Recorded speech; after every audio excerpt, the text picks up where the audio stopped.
Bismillahirrahmanirrahim. Alhamdulillahilladzi arsala rasulahu bil huda wa dinil haq liyudhhirahu 'alad dini kulli wa kafa billahi syahida. Asyhadu an la ilaha illallah wa asyhadu anna Muhammadar Rasulullah. Allahumma shalli ala sayyidina Muhammad wa ala ali sayyidina Muhammad. Masih dipancarluaskan dari Jalan Masjid Silaturahim nomor 36 Kalimanggis Cibubur Bekasi, Radio Silaturahim dan Rasil TV untuk Islam yang satu, untuk Indonesia bersatu. Alhamdulillah berjumpa lagi dengan saya Muhammad Arifin, ditemani oleh rekan saya Ondi di balik kamera, dan juga ada Bung Andes Ruput di balik meja operator, dan juga Anis Mualim dalam acara Siroh Sahabat bersama Ustadz Komarudin Basuni yang akan mengangkat sahabat Rasulullah, yakni Hasan bin Ali. Ya, insya Allah beliau akan memaparkan seperti apa karakter dan juga kepribadian sahabat Hasan bin Ali tersebut. Baik Ustaz, seperti apa beliau ini, kepribadiannya serta di dalam pandangan ataupun di lingkungan Rasulullah SAW dan para sahabat. Tafadhol Ustaz. Ya, baik. Bismillahirrahmanirrahim. Assalamualaikum warahmatullahi wabarakatuh. Innal hamdalillah nahmaduhu wa nasta'inuhu wa nastaghfiruh wa na'udzu billahi min syururi anfusina wa sayyiati a'malina. May yahdihillahu fala mudhillalah wa may yudlil fala hadiyalah. Asyhadu an la ilaha illallah wahdahu la syarikalah wa asyhadu anna Muhammadan abduhu wa rasuluh, amma ba'd.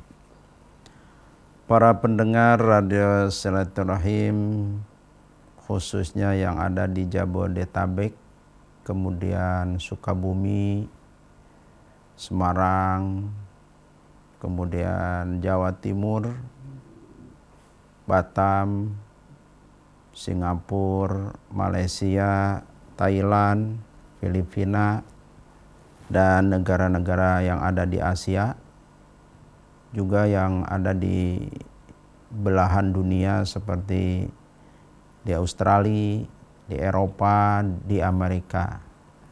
Mudah-mudahan pada pagi ini Allah memberikan kemudahan serta kelancaran dalam segala aktivitas. Demikian pula para pemirsa TV yang selalu mengikuti acara kisah Ashabur Rasul, sahabat-sahabat Rasul ini oleh Allah diberikan pencerahan sehingga bisa mengambil ibroh dari perjalanan sahabat Nabi ini. Untuk kali ini kami akan sampaikan tentang sahabat Rasulullah Sallallahu Alaihi Wasallam, dan sekaligus beliau adalah cucu dari Rasulullah Sallallahu Alaihi Wasallam, yaitu Hasan bin Ali. Jadi Hasan bin Ali ini merupakan anak dari sang ibu yang bernama Fatimah, atau disebut Fatimatul Zahra. Fatimatul Zahra menikah dengan Ali bin Abi Thalib, berarti masih sepupuan. Rasulullah kan anaknya Abdullah, Ali anaknya Abu Thalib. Nah, Abu Thalib sama Abdullah itu adik kakak.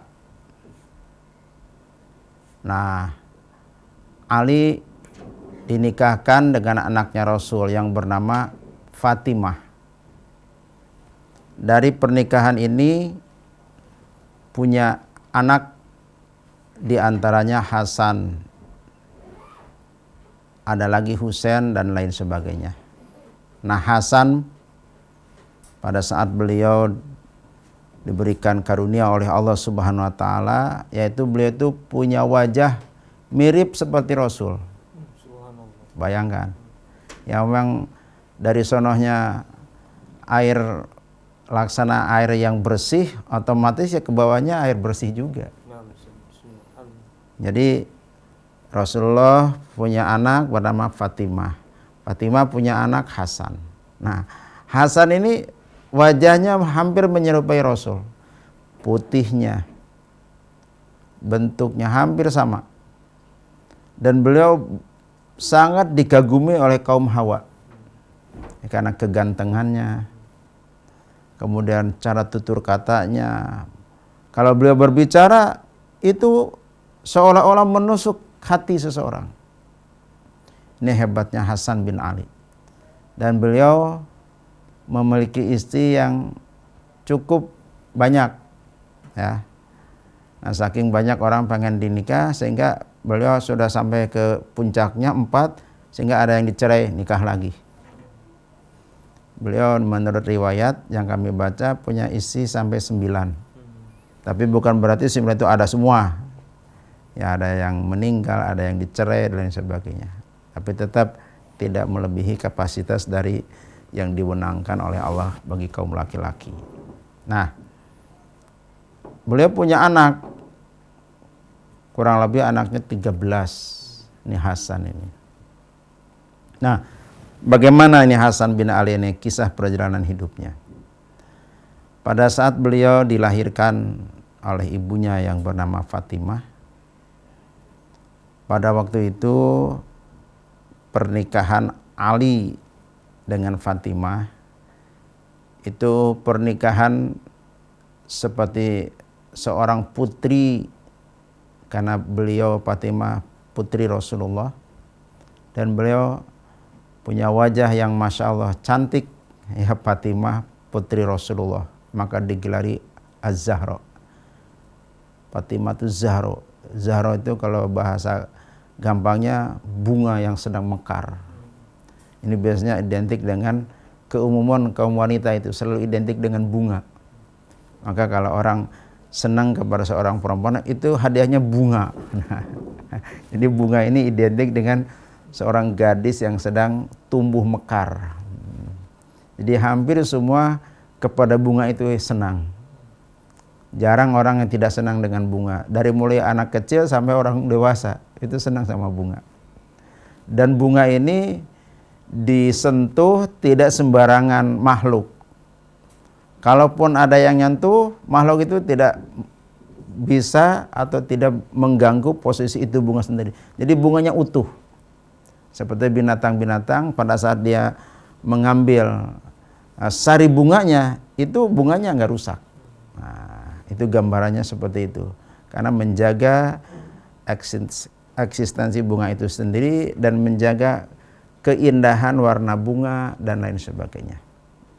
Nah, Fatimah Zahra seorang gadis yang manis, berharkat mulia, berwibawa, dinikah oleh seorang sahabat bernama Ali, seorang pemuda yang gagah, yang pemberani, yang punya wajah yang lumayan, ya Masya Allah. Nah, dari pernikahan ini maka selama Ali dengan Fatimah berumah tangga, itu sempat Fatimah ngadu sama Rasulullah, yaitu beliau hari-hari bekerja layaknya seorang ibu. Kadang-kadang beliau menumbuk gandum, kemudian masak dan lain sebagainya, itu ditangani sendiri. Ya kalau gampang bahasa kita, ya nyuci, yang ngegosok, ya masak, yang ngasuh anak. Nah, maka peristiwa ini akhirnya membuat beliau ingin ada orang yang membantunya. Maka tidak lama beliau mendengar bahwa Rasulullah sallallahu alaihi wasallam mendapatkan hadiah dari seseorang, kemudian terdengar oleh Fatimah. Maka Fatimah datang kepada Rasulullah sallallahu alaihi wasallam. Nah, dengan harapan ya beliau memahami apa yang dilakukan oleh Fatimah. Namun sayang waktu itu Rasulullah sedang tidak ada di rumah, yang ada istrinya Aisyah radhiyallahu anha. Begitu sampai, Fatimah menyampaikan kepada Aisyah, kata Aisyah, apa yang kau maksudkan? Karena Rasul nggak ada, barangkali saya bisa menyampaikan.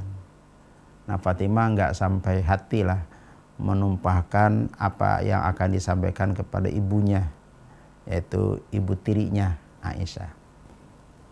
Akhirnya dia salam saja, terus dia pulang.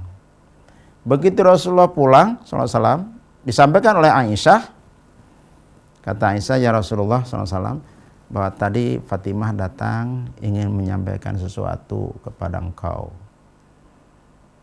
Waduh, Rasulullah begitu dengar laporan dari Aisyah, maka akhirnya beliau tidak banyak berpikir panjang. Pasti anakku ini ingin ketemu dengan aku langsung, ingin menyampaikan sesuatu. Sehingga Aisyah waktu nanya barangkali aku bisa menyampaikan, ternyata dia tidak bisa. Akhirnya Rasulullah SAW datang ke rumahnya. Pas waktu itu sudah cukup malam. Nah, sehingga Rasulullah datang kepada Ali, kemudian ketok pintu, beliau salam. Nah, beliau sedang siap-siap menuju ke tempat tidur. Nah, begitu Rasulullah salam, mengucapkan salam kepada keluarga Ali, dibuka pintu oleh Ali. Nah, Ali dia sambil jalan duduk, kemudian dibuka pintunya.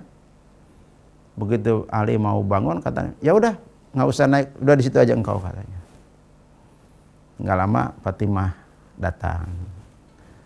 Kata Rasulullah SAW, wahai Fatimah, bahwa apa yang engkau sampaikan kepada aku, padahal Fatimah belum menyampaikan. Sesungguhnya ada sesuatu yang lebih baik daripada apa yang kau inginkan.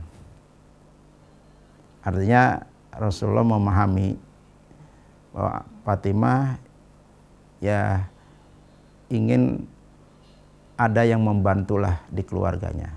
Tapi Rasul mengatakan, kata Rasulullah, wahai Fatimah, bahwa seorang istri yang meladeni keluarganya, anak dan istri, kemudian sebelum tidur dia membaca tasbih 33, tahmid 33, dan takbir 34, genap jadi 100.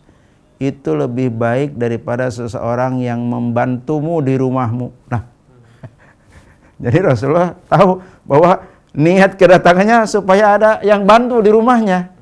Nah, kata Rasulullah, kalau engkau mewiridkan ini sebelum tidur, itu lebih baik daripada pembantu yang engkau hadapi hari-hari di rumah. Mungkin kalau bahasa kita, aduh, kebuka rahasianya. Nah, disitulah akhirnya Fatimah, terus dia menekuni apa yang dia hadapi dalam keluarganya. Nah, di saat anak-anaknya Hasan dan Ali itu Hasan dan Husain ini kan beliau itu lahir tidak jauh ya. Jadi kurang lebih jaraknya mungkin antara 1 atau 1,5 tahun lah. Jadi Hasan dan Husain itu kalau dia berjalan itu hampir mirip, hampir sama itu. Nah, sehingga dua orang cucu Nabi ini kalau pergi pergi ya dua-duanya. Jadi kemana dia main, disitulah. Jadi adik kakak ini nggak bisa lepas. Sehingga Rasulullah kalau melihat Hasan dan Husain begitu bahagia dan gembira. Sehingga menurut riwayat pada saat Rasulullah diberitahu bahwa Fatimah melahirkan Hasan, maka Rasulullah langsung datang. Maka pada saat sudah sampai kepada hari yang ke-7, itu beliau sendiri yang melaksanakan akikah. Yaitu beliau menyembelih kambing, kemudian beliau mencukurnya, kemudian beliau memberi nama pada hari ke-7. Bukan pada hari ke-40, pada hari ke-7 itu. Itu dilakukan oleh Rasulullah terhadap cucunya yang bernama Hasan. Kemudian lagi, nah Hasan ini terus berkembang, usianya besar. Nah, sehingga beliau sering diajak oleh Rasulullah, baik kalau Rasulullah mau ke masjid atau ke tempat yang lain, itu Hasan selalu ngikutin. Ya bagaimana cucu pertama lah. Indahnya seorang ayah, kemudian dia punya anak, nah kemudian anaknya ini merupakan kesayangan kakeknya, ya kakeknya Rasulullah SAW. Itu kalau ke masjid, kadangkala kalau dibawa oleh Nabi ke masjid, Nabi sedang sujud, itu dia kadang-kadang naik di punggungnya bersama adiknya Husain.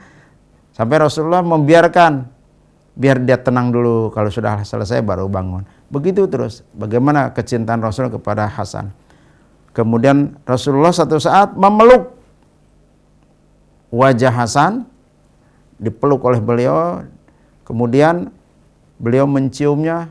Setelah itu, bahwa anak ini yang aku cium di wajahnya, itu nanti satu saat justru tempat itu akan menjadi penghinaan, pendoliman seseorang kepada anakku. Sebutnya anakku, kata Nabi.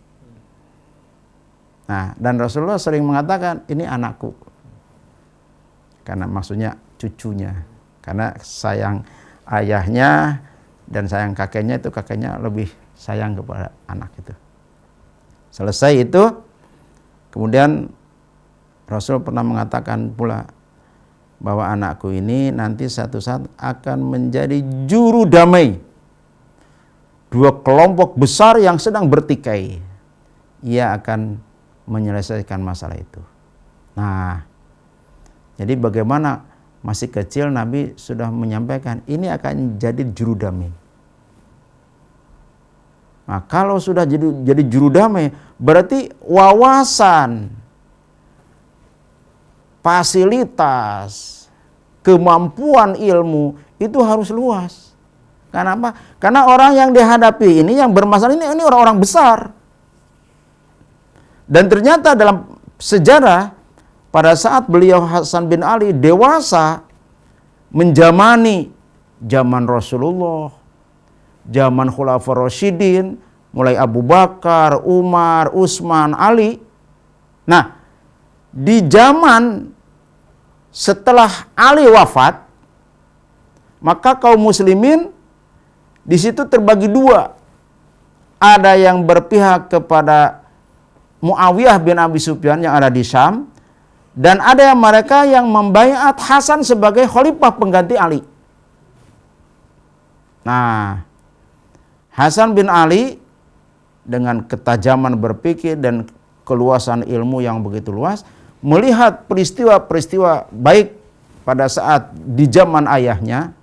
Beberapa kali peristiwa terjadi seperti peristiwa Jamal, peristiwa Siffin, peristiwa Nahawan.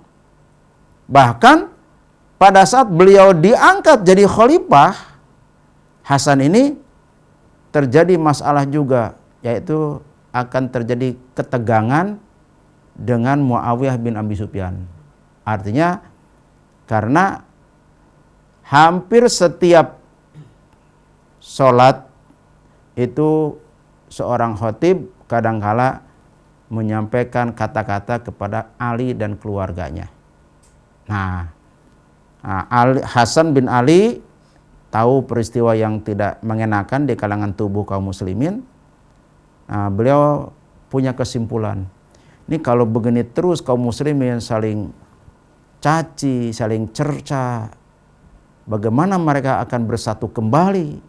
Kemudian lagi kaum muslimin kok bisa terbelah jadi dua, berpihak kepada dirinya dan berpihak kepada Muawiyah bin Abi Sufyan. Padahal beliau paham bahwa tidak boleh terjadi dua kepemimpinan atau dua khalifah dalam satu masa.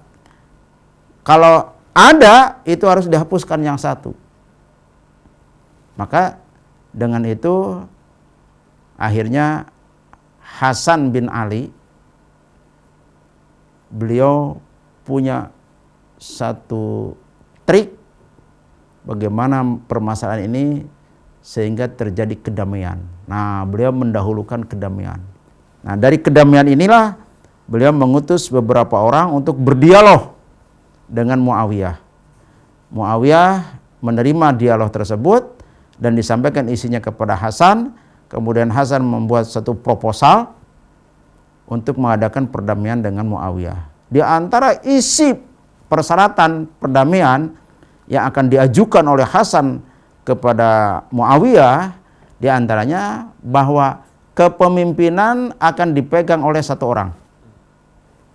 Kemudian kalau sudah sepakat itu, kami pihak Hasan akan menyerahkan kepada engkau wahai Muawiyah dengan beberapa persyaratan. Di antaranya, satu, bahwa sebagian harta maliyah yang ada di Kufah akan diambil sebanyak sekian. Bahkan menurut riwayat pada saat beliau memimpin itu akan diambil untuk membayar utang-utang beliau. Nah, kemudian yang kedua, di antaranya yang lebih penting lagi, kalau satu saat Muawiyah wafat setelah diserahkan kepemimpinan kepada dirinya, maka kepemimpinan harus diserahkan kepada kaum muslimin, tidak boleh kepada keluarga, apalagi kepada anak. Muawiyah menyetujui, oke. Maka akhirnya terjadilah satu pertemuan di satu tempat namanya Maskan. Jadi satu tempat namanya Maskan, ada yang mengatakan Miskan. Nah, di tempat itulah di daerah Kufah terjadilah pertemuan antara pihak Hasan bin Ali dan pihak Muawiyah.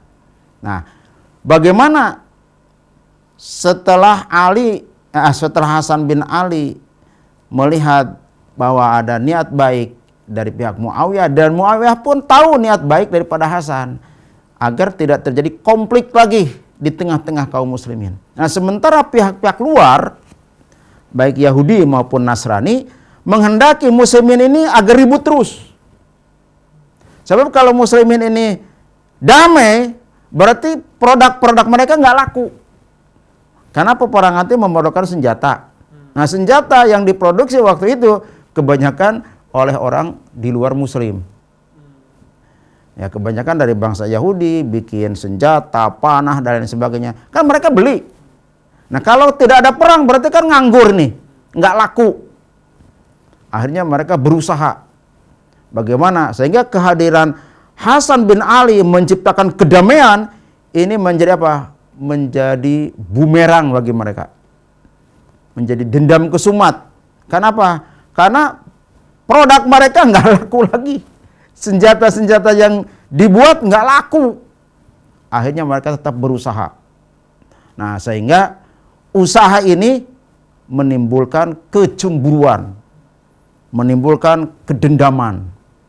Ada beberapa kabilah yang dendam kepada Hasan. Ini Hasan nggak bisa dibiarkan, harus dilenyapkan. Nah, bahkan ada orang datang kepada seseorang menyampaikan, itu Hasan bukan manusia yang baik, harus dilenyapkan dari muka bumi. Seorang sahabat Qais bin Sa'ad bin Ubadah bilang, buruk loh, gitu. Masa Hasan dikatakan orang yang tidak baik? Dia tahu dia keturunan Rasul, nggak mungkin dia. Nah, akhirnya kelompok tersebut karena mereka banyak dengan pasukannya, bagaimana caranya menghempaskan Hasan? Nah, dia secara terus terang nggak berani. Kenapa? Karena Muawiyah sendiri cinta kepada Hasan. Apalagi setelah beliau menyerahkan kepemimpinan kepada Muawiyah, Hasan ini, sehingga peristiwa itu dikenal dengan istilah Amul Jamaah, tahun kesatuan kaum muslimin. Nah, dengan adanya ini, itu tidak ada lagi itu cekcok, nggak ada lagi, saling serang nggak ada lagi. Nah, dengan peristiwa inilah orang-orang yang tadinya begitu senang dengan adanya persengketaan di tubuh kaum muslimin, seperti adanya perang Nahrawan, perang Jamal, perang Siffin. Nah, sekarang tiba-tiba dihapus tahun kedamaian, Amul Jamaah, tahun kesatuan. Akhirnya mereka membuat satu rekayasa. Menurut sebagian riwayat, ada istrinya Hasan didekatin, kemudian diajak bicara, kemudian dijanjikan beberapa hal yang menggiurkan dengan syarat membunuh Hasan. Waduh, gimana suamiku dibunuh? Dengan pertimbangan ini dan itu, lalu dijanjikan dengan sesuatu, akhirnya apa? Hasan dikasih racun. Jadi berupa minuman, dikasih racun, bahkan tega amat ya. Seorang istri meracuni suaminya. Ya ternyata memang kezoliman, kekhianatan seorang istri kepada suami itu tidak hanya dulu, itu berjalan sampai hari ini. Tidak sedikit seorang istri terjadi sengketa dengan suaminya, apalagi suaminya punya istri lagi. Itu sampai ada yang tega, kejantanan suaminya ditembak dengan peluru. Ya otomatis ya mati. Saking gemesnya. Ada yang sampai dipotong dengan silet. Ya Allah. Itulah perempuan. Kalau sudah mungkin nafsunya sudah tidak terkendali, bahkan ada yang sampai tega sedang tidur suaminya dibunuh, bayangkan. Kenapa? Karena mengharapkan harta warisan. Ya ternyata hukum tidak begitu. Harta warisan itu akan diberikan kepada seseorang yang seseorang itu satu, yang tidak murtad dari Islam. Yang kedua, tidak membunuh. Nah kalau membunuh haram. La yuris, tidak dapat warisan. Nah, ini bagi orang-orang yang tidak mengerti hukum kadang-kadang berpikir sepintas. Kalau dia mati kan hartanya, warisannya ke saya. Nah kalau matinya wajar, tapi kalau matinya dibunuh, dia gigit jari, nggak dapat. Nah, ternyata pada saat Hasan sedang sakit, dia terbujur di atas tempat tidur, datang itu adiknya Husain. Begitu dia datang, dia peluk kakaknya, kalau bahasa kita, Bang, kan panggilnya Abu Muhammad. Ya Abu Muhammad, coba beritahukan kepada saya, siapa sih yang meracun engkau ini? Karena pada saat dia diperiksa oleh dokter, dokternya mengasih tahu bahwa penyakit Hasan ini adalah bagian usus yang ada di dalamnya itu hancur karena akibat minum racun. Ini yang membuat beliau sakit dan penyakit itu terus menjalar ke bagian yang lainnya. Nyerang ke jantung, nyerang ke ini dan sebagainya. Sehingga semakin hari semakin parah. Nah Husain sebagai adiknya punya rasa tanggung jawab. Coba sampaikan siapa? Kalau memang yang berbuat itu orang yang di sekitar ini, saya akan berdiri dan saya akan berangkat, saya akan penggal dengan pedang saya sendiri. Kalau yang berbuat ini jauh dari sini dan mereka punya pasukan, saya akan kirimkan pasukan kepada mereka biar mereka ditumpas habis. Itu kata Husain kepada kakaknya Hasan. Tolong sebutkan. Itu Hasan begitu didesak oleh adiknya supaya menyebutkan. Apa jawabannya? Saya tidak mau kalau saya kembali kepada Allah membawa darah kaum muslimin. Artinya sampai terjadi peperangan sehingga menimbulkan tetesan darah di mana-mana, saya kan sebagai pemimpin akan diminta pertanggungjawab. Artinya apa? Dalam rumah tangga ini, karena yang menyebabkan peperangan kan dari saya, pasti saya akan ditanya, saya nggak mau. Jadi udahlah, masalah ini biar saya aja, kata Hasan. Tapi Husain mendesak, kakakku, aku sebagai adik punya rasa tanggung jawab. Iya, biar aku sendiri aja cukup. Masya Allah. Jadi beliau itu betul-betul ingin umat muslim ini tidak terpancing dengan permasalahan adu domba. Tapi orang-orang di luar itu justru menghendaki muslimin ini pecah terus, berantem terus. Tapi Hasan sedikit pun ada celah untuk menghidupkan kedendaman, dia tutup. Itu hebatnya cucu Rasulullah ini. Beliau tidak mau kaum muslimin dalam keadaan ribut terus, berpecah belah terus. Biar muslimin sekarang udah satu, dalam satu komando, dalam satu pimpinan, seorang khalifah, sehingga tidak ada pecah belah lagi. Beliau udah cukup aman damai. Nah ternyata ajal pun tidak bisa ditahan. Akhirnya pada bulan Ramadan beliau dipanggil menghadap kepada Allah dalam keadaan bahagia. Nah beliau sempat berpesan, kata Hasan, wahai Husain, kalau saya meninggal, tolong saya kuburkan dekat kuburannya Rasulullah Sallallahu Alaihi Wasallam. Berarti kan yang sekarang itu posisinya di tengah masjid, di Masjid Madinah. Kata Husain, iya. Tapi kata Hasan, tapi ada caranya. Engkau datang dulu kepada Aisyah, sampaikan, minta izin boleh enggak bahwa Hasan dikuburkan di samping jenazah Rasulullah SAW. Nah, kalau diizinkan, laksanakan. Tapi kalau mereka tidak mengizinkan, jangan, di tempat yang lain aja. Sebab khawatir ada kelompok yang tidak suka dengan adanya saya dikuburkan di samping Rasul. Ternyata setelah dia wafat, Husain melaksanakan amanat, langsung ketemu Aisyah radhiyallahu anha, menyampaikan. Nah, begitu disampaikan, Aisyah dengan hati terbuka, silahkan. Berarti kalau dibolehkan waktu itu di samping Rasulullah SAW itu kan ada Abu Bakar, ada Umar.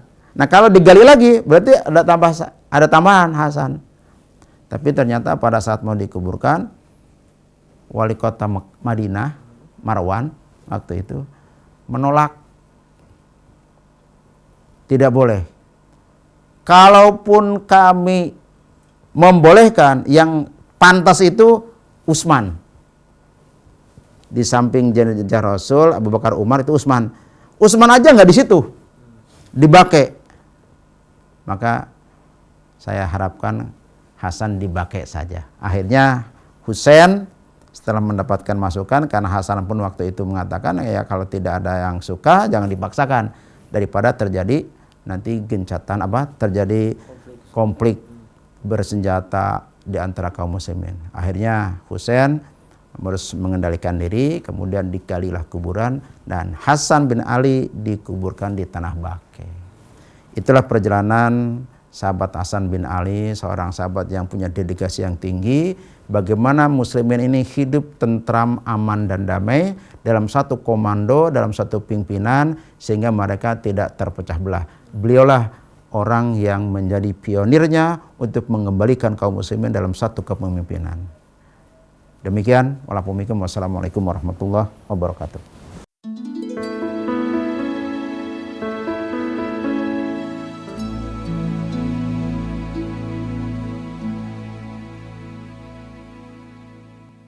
Radio Silaturahim dan Rasul TV, untuk Islam yang satu, untuk Indonesia bersatu. Alhamdulillah, ikhwan wa rahimakumullah. Berjumpa lagi sesi kedua dalam Sirah Sahabat bersama Ustadz Komarudin Basuni, yakni membahas tentang sahabat Hasan bin Ali.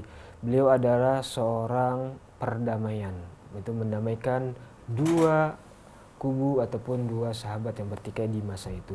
Dan alhamdulillah sudah ada beberapa pertanyaan yang masuk. Ya. Yang pertama, Ustadz, ini datangnya dari Bapak Samsul Bahri di Sukabumi. Assalamualaikum warahmatullahi wabarakatuh, Ustadz. Waalaikumsalam warahmatullahi wabarakatuh. Bagaimana pendapat orang yang anggap kalau kita sayang dan cinta kepada keturunan Sayyidina Ali radhiyallahu anhu itu dianggap golongan tertentu? Padahal kita cinta kepada Rasulullah dan juga cinta kepada keluarga Rasulullah. Dan kita seharusnya sesama muslim, yaitu saling mencintai karena kita bersaudara. Terima kasih, Ustaz. Ya. Mencintai Rasulullah dan keluarganya itu merupakan tanda bahwa kita betul-betul mahabbah kepada Rasul. Jadi mahabbah kepada Rasulullah, mencintai Rasulullah, maka tidak boleh dipotong, disekat, kemudian Rasulullahnya saja yang saya sayangi, keluarganya enggak. Nah, itu namanya menggunting dalam lipatan.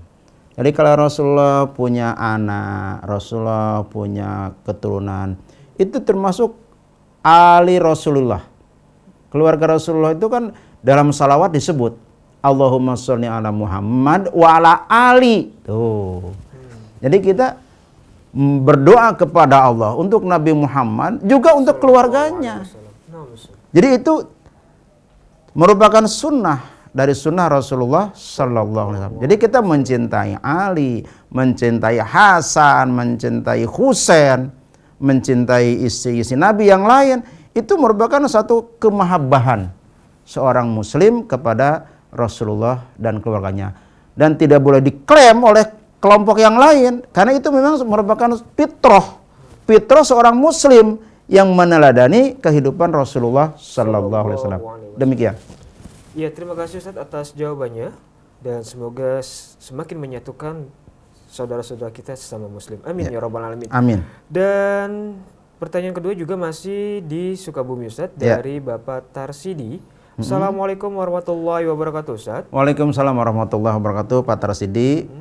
Mau bertanya, dari sekian banyak sahabat-sahabat Rasulullah Sallallahu Alaihi Wasallam setelah beliau wafat, adakah sahabat-sahabat yang kembali berpaling dari ajaran yang diberikan oleh Rasulullah Sallallahu Alaihi Wasallam? Terima kasih Ustaz.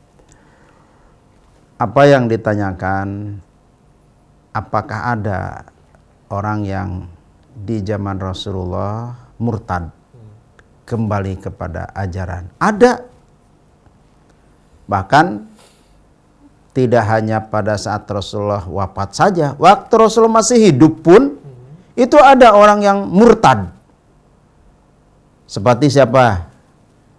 Saya kasih contoh, orang yang murtad itu seperti seseorang yang pada saat Rasulullah SAW hidup, nah dia ditugaskan oleh Nabi sebagai orang yang diamanati mencatat wahyu. Tapi begitu murtad, dia kembali ke Makkah, dia caci Nabi Muhammad. Maka pada saat Rasulullah membebaskan kota Makkah, orang ini dicari nih, yang murtad tadi. Ternyata pencarian itu berhasil, dia justru berlindung di riswah. Kalau kita riswah di hordengnya Ka'bah bagian atas. Nah, kemudian ketahuan, akhirnya orang ini dibunuh. Jadi ada. Kemudian apalagi pada saat Rasulullah wafat, itu banyak. Kecuali yang tidak murtad itu penduduk Makkah, Madinah, dan Taif. Jadi yang lain yang jauh itu kebanyakan murtad. Tapi dengan usaha Abu Bakar mendamaikan kembali, mengingatkan kembali, maka satu persatu akhirnya mereka ada juga yang kembali ke dalam Islam. Demikian. Baik, terima kasih Ustaz. Ada penelpon yang ingin bergabung bersama kami di pagi hari, silakan. Halo, assalamualaikum. Halo, waalaikumsalam. Waalaikumsalam. Dengan siapa, di mana Pak? Dengan Fauzi. Iya, silakan bertanya kepada Ustaz Komarudin Basuni terkait dengan sirah sahabat. Ya, betul. Ini tadi dengar ceramahnya mengenai Husain. Ya. Hasan Husain. Tadi sangat menarik sekali itu. Saya dengar. Seperti itu. Nah, kemudian nih Ustadz, yang sekarang kita lihat kan nih ada aliran yang berbeda nih. Aliran yang berbeda yang mengatakan bahwa seharusnya Ali adalah Rasulullah gitu, yang harusnya diangkat gitu kan. Nah, kemudian itu aliran itu sekarang sudah banyak ya, dan saya juga di Saudi itu melihat itu udah dari sekitar 10% atau 15% dari penduduk mereka itu udah mengikuti ajaran itu gitu loh. Ya. Mau tanya nih Ustadz, itu gimana ya awalnya, terus kemudian kira-kira gimana caranya biar kita bisa membawa mereka lagi gitu, menceramahi mereka ke jalan yang benar gitu. Gitu aja sih Ustadz kira-kira. Ya. Soalnya sekarang juga udah masuk ke Indonesia ya, nggak bisa dipungkiri. Begitu. Ada beberapa kita tahu gitu kan, dan ajarannya itu kalau saya lihat ya, itu sepertinya ada berbau-bau dengan Nasrani gitu. Ya. Saya waktu itu pernah di sana tanggal 10 Muharram itu mereka melakukan suatu ritual dengan baju warna hitam seperti itu. Mereka itu terkesan menyiksa diri mereka gitu loh. Seperti agama lain gitu loh yang mengikuti hal itu gitu loh di Vatikan. Ya, cukup sekian Ustadz dari saya, pertanyaannya itu aja. Ya. Jadi pengen tahu itu awalnya kok bisa begitu, gimana, kemudian gimana sih cara kita untuk bisa, kalau bisa nih membawa mereka agar mereka mendapat hidayah kembali gitu Ustadz. Ya. Terima kasih Ustadz. Assalamualaikum warahmatullahi wabarakatuh. Waalaikumsalam warahmatullahi wabarakatuh. Silakan Ustaz untuk Ya, baiklah saudaraku, apa yang disampaikan dalam bentuk pertanyaan tadi memang ada di kalangan sebagian kaum muslimin yang mereka punya pandangan yang berhak meneruskan kepemimpinan sesudah Rasul itu Ali. Tapi ternyata di dalam buku-buku sejarah yang kami baca, apa itu Al-Yaqubi, Ad-Damashqi, kemudian Ibnu Katsir, At-Tabari dan lainnya, itu pada saat mereka melihat jenazah Rasulullah sudah terbujur, itu yang pertama membicarakan itu justru orang Ansor. Di Saqifah Bani Sa'idah, kemudian seseorang yang menyaksikan lapor kepada Abu Bakar, lalu Abu Bakar akhirnya dia datang ke Saqifah, kemudian oleh Abu Bakar dijelaskan bahwa sesungguhnya masalah kelanjutan kepemimpinan sesudah Rasulullah itu, maka beliau menyampaikan yaitu harus sesuai dengan aturan. Pertama Abu Bakar menyampaikan pertanyaan, kata Abu Bakar, apakah Islam itu datang dari Mekah apa dari Madinah? Kenapa? Karena waktu itu orang Ansor yang sudah mendahului orang Muhajirin itu sudah menetapkan kelanjutan kepemimpinan itu akan dipimpin oleh orang Ansor, yaitu oleh orang Madinah, dan orang itu sudah ditunjuk, namanya Sa'ad bin Ubadah. Maka Abu Bakar mengatakan, sebentar dulu, saya akan menyampaikan beberapa pertanyaan. Akhirnya, apakah Islam itu datang dari Mekah, dari Madinah? Mereka menjawab, dari Mekah. Ya, oke. Kemudian kata Abu Bakar, siapa yang menemani Nabi hijrah dari Mekah ke Madinah? Apakah orang Muhajirin apa orang Ansor? Mereka menjawab, ya orang Muhajirin. Nah, baik.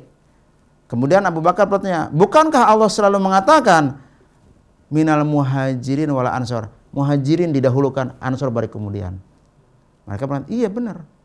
Nah, kata Abu Bakar, di depan saya ada orang muhajirin, di sebelah kanan Umar, di sebelah kiri Abu Ubaidah. Nih calon pemimpin kalian, silahkan kalian angkat. Maka tiba-tiba Umar menarik diri. Bukan saya, kata Umar, Anda. Kan Anda yang menemani Rasul hijrah dari Mekah ke Madinah, yang masuk ke dalam gua. Akhirnya Abu Bakar dibaiat sebagai khalifah, kemudian kaum muslimin yang lain juga ikut. Nah, besoknya hari selanjutnya, nah Abu Bakar di masjid bersama Umar. Nah, waktu Abu Bakar tampil, Abu Bakar nanya, kata Abu Bakar, mana Ali? Nggak ada, imam khalifah nggak ada. Panggil Ali. Begitu dipanggil, kata Rasulullah, kata Abu Bakar, wahai Ali, apakah kamu ingin mencari beraikan kaum muslimin? Oh, enggak lah. Kalau gitu kenapa Anda tidak mau baiat kepada saya? Akhirnya Ali datang, kemudian membaiat Abu Bakar. Tuh. Sudah itulah Ali baiat, ditanya lagi, mana Jubair? Enggak ada, panggil datang. Ditanya lagi seperti kepada Ali. Akhirnya Jubair membaiat Abu Bakar. Begitu Tolhah. Dan akhirnya mereka sepakat, kata Umar bin Khattab, di depan saya ada orang yang saya angkat jadi khalifah. Sekarang yang belum menyatakan baiat kepada dia, baiat semua. Maka muslimin yang di masjid baiat semua kepada Abu Bakar sebagai pengangkatan khalifah yang baru. Nah, di situ Ali menyetujui. Dan ada memang hujah-hujah, katanya Ali nggak mau ikut berbaiat kepada Abu Bakar. Disebutkan dalam Al-Bidayah wa Nihayah, hadza batil. Ini pandangan yang tidak benar, batil. Demikian. Ya, terima kasih Ustadz atas jawabannya. Dan ini ada pertanyaan yang datang dari Ummu Hanif di Batam, Ustadz. Ya. Assalamualaikum warahmatullahi wabarakatuh, Ustadz. Waalaikumsalam warahmatullahi wabarakatuh. Mohon diulang penjelasan Ustadz, kenapa istri Hasan bin Ali tega meracuni suaminya? Mohon maaf tadi agak menyimaknya ketinggalan. Iya, dah. Ini terakhir ya. Nah, jadi kenapa ada seorang istri, apalagi istri sahabat berani? Nah, itu tadi karena beliau itu kan punya istri tidak hanya di kalangan orang Madinah, ada juga yang bukan di kalangan orang Madinah. Dan beliau memang punya kelebihan, ya. Beliau ini salah satunya mirip wajahnya dengan Rasul. Maka banyak para gadis yang senang kepada Hasan. Kalau melihat Hasan itu, Masya Allah, beliau tertarik. Maka istri-istri yang kelihatannya oleh orang-orang yang tidak suka kepada Ali didekatin. Nah, kemudian bicara lah. Kemudian mereka dikasih janji, yaitu bagaimana Anda bisa membunuh Hasan. Jadi secara gentleman mereka berani berkata bahwa Hasan harus dilenyapkan. Nah, caranya melewati keluarganya, sampai orang lain tidak mungkin berani. Caranya itu diracun. Dan memang wanita itu kalau kita lihat sejarahnya, saya ingat pada saat Ali bin Abi Thalib mau dibunuh oleh kaum Khawarij, itu orang yang ditugaskan mau membunuh Ali datang ke satu tempat, ketemu dengan seorang perempuan, berbelok pikirannya, jadi pengen menikahi perempuan tadi. Nah, ternyata perempuan tadi itu adalah dia yang punya kebencian kepada Ali. Katanya, kalau kamu memang senang kepada saya, boleh, tapi ada syaratnya. Apa? Bunuh Ali. Memang saya datang sih membunuh Ali, katanya. Nah, begitu dia nikah, begitu selesai nikah, dia tanya, janjimu kan membunuh Ali, ayo bunuh Ali. Nah, itu. Jadi memang kebencian kepada sahabat Ali itu dan keturunannya itu memang sudah ada. Nah, siapa mereka itu? Sebagian riwayat mengatakan itulah kelompok Sabaiyah.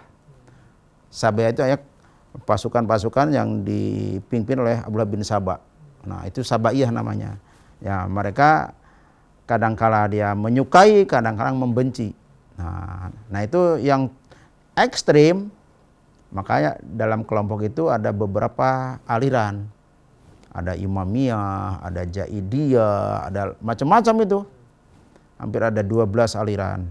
Nah, saya tidak akan menyebut satu persatu, saya secara garis besar saja. Itu yang tadinya pendukung Ali keluar dari pasukan Ali dan mereka dikenal dengan sebutan kelompok Khawarij. Dan mereka berani membunuh para sahabat Nabi. Nah, jadi kalau umpamanya Hasan dianggapnya kecil, Ali aja oleh mereka bapaknya dibunuh, apalagi Hasan. Apalagi kalau mereka punya harapan dengan tindakan ini akan dapat hadiah. Saya rasa cukup sampai di sini karena waktu juga membatasi. Wassalamualaikum warahmatullahi wabarakatuh. Waalaikumsalam warahmatullahi wabarakatuh. Terima kasih Ustaz atas penjelasan di pagi hari ini. Semoga bermanfaat untuk kita dan juga semakin cinta kita kepada keluarga Rasulullah SAW dan juga para sahabat dan juga cinta kepada sesama Muslim agar bersatu menguatkan untuk tujuan mencapai ridhonya Allah Subhanahu Wa Taala. Dari studio saya Muhammad Arif ini bertugas ditemani oleh Ondi dan juga ada Anis Mualim di balik operator dan juga Bung Andre. Mohon undur diri. Subhanakallahumma wa bihamdika asyhadu an la ilaha illa anta astaghfiruka wa atubu ilaik. Ila liqa. Assalamualaikum warahmatullahi wabarakatuh. Waalaikumsalam.